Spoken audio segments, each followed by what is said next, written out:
I feel like there is a market for it here, but it usually seems like a lot of artists gain traction outside of here and then come back to here and then they have more success. But there is so much talent here in St. Louis, like so much. Musicianship, singers, songwriters, artists, poets, theater, DJs, like so much. Yeah. It's insane. Sculptors, painters. Yeah, it's insane. Yeah. I remember one year being at Point Fest, and two dudes that I was briefly in a band with in high school had gone on to do their own bands. And we were called Mainstream Trash. It was a punk cover band. Yeah. Patrick Grabowski went on to do Killer Me, Killer You, which was pretty big locally, I guess, in that scene.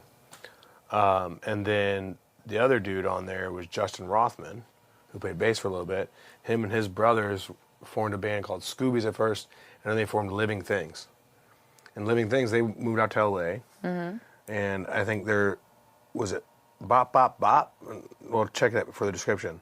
Or Oxygen. One of their songs was on like a T-Mobile commercial. And now he's producing music and living out there and happy as a lark. But I remember there was a year when he had came back to play Point Fest, and Killer Me, Killer You was in Point Fest. And so they're like, let's meet up backstage and hang out. And there was like, out of all the bands there, which maybe this is just what Point Fest is, I don't know. But most of the bands were all St. Louis bands. Like that whole festival. Like 32 bands, and there was probably 20-something St. Louis bands.